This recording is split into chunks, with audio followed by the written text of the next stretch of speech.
guys, it's Jess from Peace Love Books, and today I'm here with the Booktube Oldie tag. I saw this, Monica posted it. This is her original tag. I will link it down below. And Monica made it because she's been around for a while, and we all know the Booktube newbie tag. That hasn't been around forever, so there are a lot of us who've been here for a while, never got a chance to do it, and she has some questions for people who've been on Booktube for a while, so I wanted to do it. I've only seen Ariel from Ariel Bissett, and I saw Bree from Bree Hill do this, so I thought I would jump on and do it as well to just talk about some Booktube stuff. And the first question actually is, how long have you been part of the Booktube community? I have been on Booktube since 2015. That's when I really started regularly making videos. I know for sure, do a book haul on a YouTube channel that wasn't technically like Booktube. It was for my blog. I did a video to post on my blog through YouTube of a book haul I was a sophomore in college, so what year was that? 2012, 2013, and then I kind of found some YouTube videos, and then my senior year of college I started doing some Booktube videos, if you remember my setup in my parents' house, and I did a couple of videos in my apartment on campus when I was a senior. So regularly though, it started in 2015. I graduated college in 2015, so as soon as I got my own apartment in the town that I live in now with my sister, I had free reign to film, and so I did start Booktube then. That was a really long answer for a really simple question. Let's go to the next question. Number 2 is, what was your biggest misconception when starting Booktube? And I don't know if I even had any preconceived notions coming onto Booktube. I didn't have any expectations. Booktube was pretty small, and I didn't join thinking I'd get a lot of subscribers. I just wanted to do it because I was blogging, and I loved blogging, and it was a way to talk to people, so I really didn't have any sort of expectations. I think something that was a misconception was that I didn't realize how big Booktube would get, and how, not competitive, but how numbers crazy Booktube would get.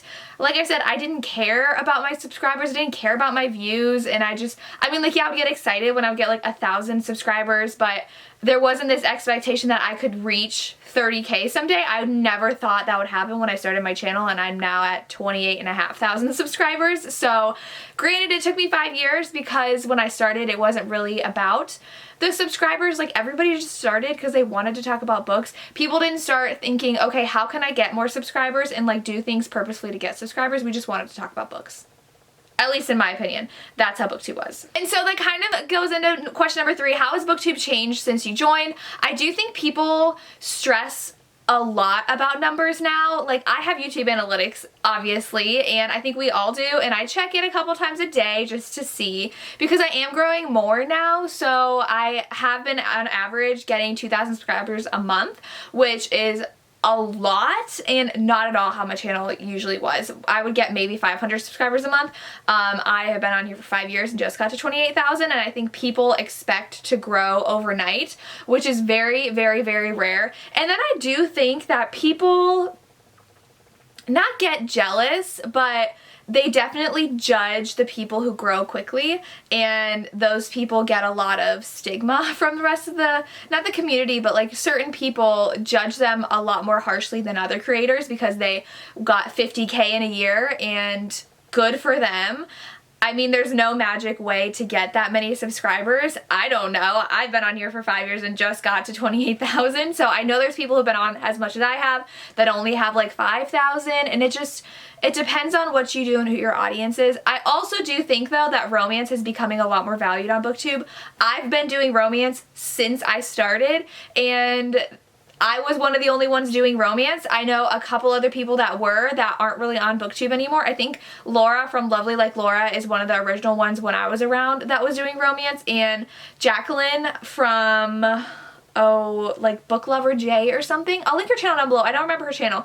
And Carol from the Reading Wallflower doesn't post videos anymore. We were really the only ones talking about romance, and now you see the big booktubers that have been around for a while reading romance. So Reagan's been reading a lot of romance lately, and Haley from Haley and Bookland has been reading romance, and I feel like it's a lot more accessible to YouTube now, so I do think that my content is kind of becoming more popular because romance is being valued more in the book community. Obviously, the people who read YA fantasy are the ones that are blowing up pretty quickly, or the ones who are snarky and like to do negative reviews.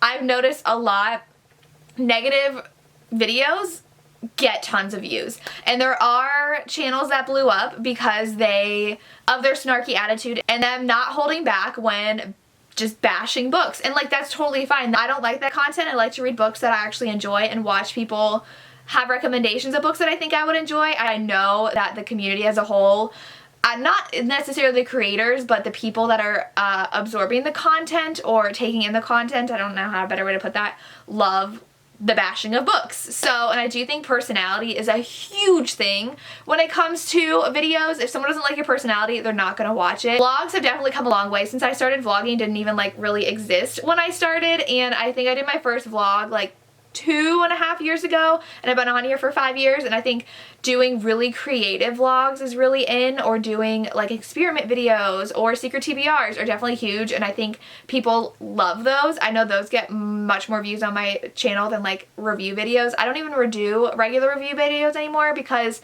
no one watches them. They might get like 1,000 views on my channel when my reading banned books vlog got 16K now. So big difference, and vlogs are a lot easier to make because you're reading and getting the content as you're reading instead of having to read 10 books and then do a video. So yeah. Number 4 is, what is your favorite booktube memory? And I don't know if I have a favorite booktube memory. I do think that with how my social life on booktube has gone, I have made so many close friends like within the past 2 years. I think that, at least for me, I'm really bad at commenting on other people's content and videos, so I didn't really have that many like close friends when booktube started. I was more friends with bloggers, and even still, like Lisa and Lacey are two of my best friends in the book community, and I met them through Instagram. I have a Bookstagram account that I'm super active on, and I love Bookstagram, and I feel like I do have a lot more close friends also on Bookstagram, but now Lisa and Lacey have joined Booktube. But I do think that the friends I've made within the past year, there's so many romance channels now that we've grown really close with all the romance channels, and I do think that the romance channels are generally more positive channels also, and we're all just like wanting to read romance and gushing about the books we love and our favorite book boyfriends and our favorite tropes in romance, and so we all get along really well, I think, in the romance community, and I love them all. I hosted a romance chat live show, and I love that, and I'm also part of a Read With Us live show on Jacqueline's channel from Weeby Bookin', and I love how close the community can get, and that's probably my favorite memory that I've had, and it's just recently because of how big Booktube has gotten and how many people are in it and just how open people are and how much fun we have with it. I did not plan these. Number 5 is, what were some books that you were introduced to because of Booktube? It's hard in my mind to differentiate Booktube and Bookstagram because I get most of my recommendations from both. I will say definitely Wolf Song by TJ Klune I only read because of Booktube, and it's one of my favorite books of all time. I want to say Sarah J. Maas. I don't know if it was because of Booktube or Bookstagram, but I didn't read the A Court of Thorns and Roses series until I saw everybody freaking out about it, and book 2 had already been released, and so then I read book 1. I was like, oh, this is good, and then I read book 2 and I was like, okay, I'm obsessed. So definitely Sarah J. Maas introduced because of the book community, and I know for sure I read the Shatter Me series because of the book community. Allie from Mrs. Dunn Reads actually buddy read it with me. That's when we became friends. She asked to buddy read it with me, and we did. And definitely, I'm looking at my YA shelf behind me, the camera. Six of Crows I read recently because I knew it was super hyped on Booktube. Loved that book.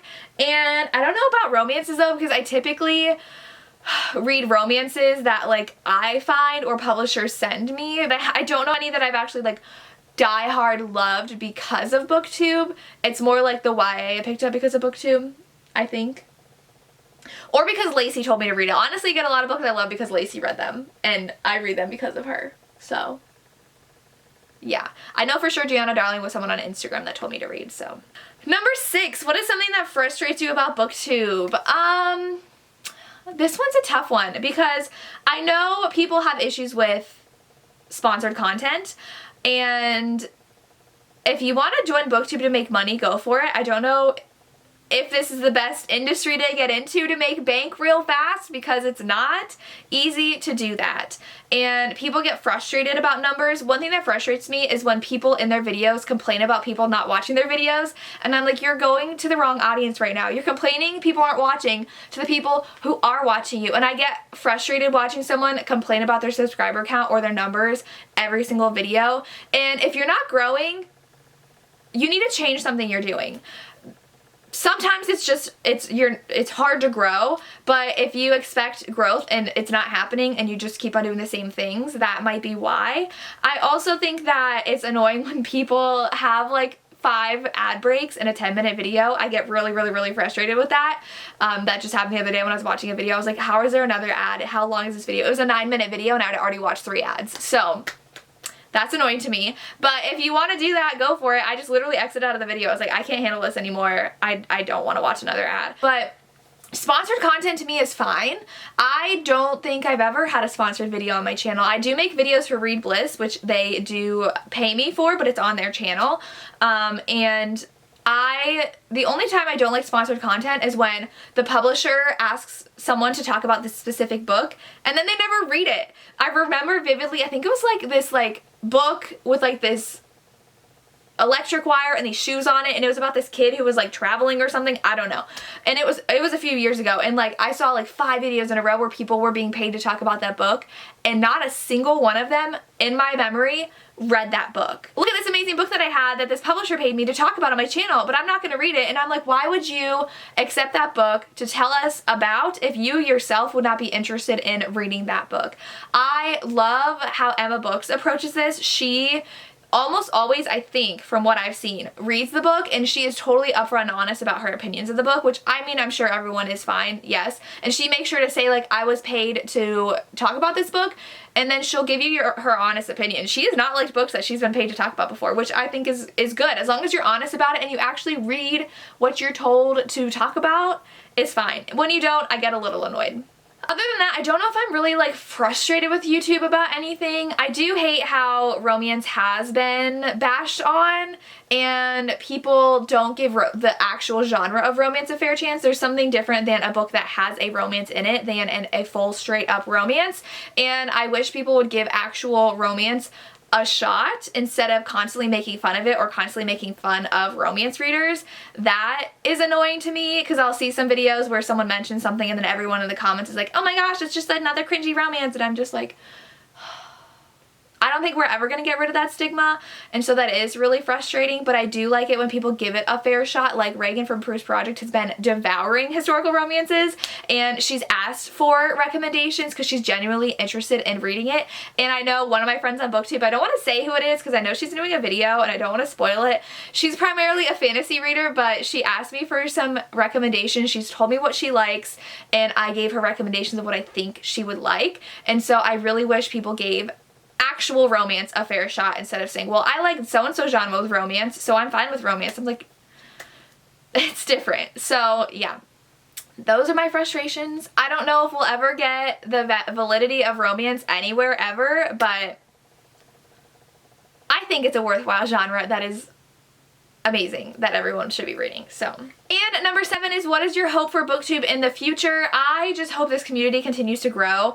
I absolutely love how many romance channels we're getting. We are getting a lot of, other genre creators, which is amazing. I do think that a lot more like 20-somethings are joining the community. I don't know if I necessarily know, from what I have seen, a lot of teenagers joining. There's a lot of people that are in college or in their 20s or even in their 30s, which I absolutely love seeing that. I think that people who are older are scared that they won't fit in on YouTube, and I think it's amazing when we have those people joining BookTube, and I think any age can join. I do know some of my friends on here are in their 30s or they're almost 30, and I am getting up there. I'm 26.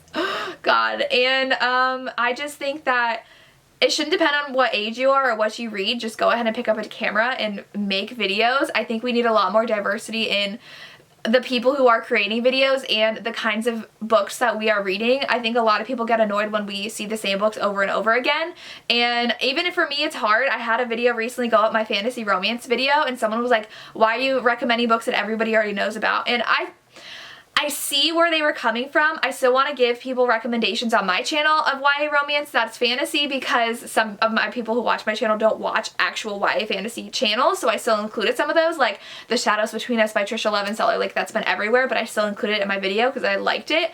But I do think we need to explore a lot more authors and a lot more experiences in the books we're reading instead of the same ones over and over again. So that's very exciting, and I just want to see the community get more creative. There are so many creative ideas out there that people have been doing for videos, and I love how we're pushing the boundaries for what videos we're making, and you can't just stick to the same old, here's my wrap up, here's a book haul, and that's it. Like, you kind of need to do more than that to make a place here in Booktube. So I like how creative and just awesome Booktube is getting, and I can't wait to see that become more in the future. And that's all I have. I hope you enjoyed this. Let me know what your thoughts on Booktube, how long you've been watching Booktube or making Booktube videos. I would love to hear. And that's it. As always, thank you so much for watching, and have a good day. Bye.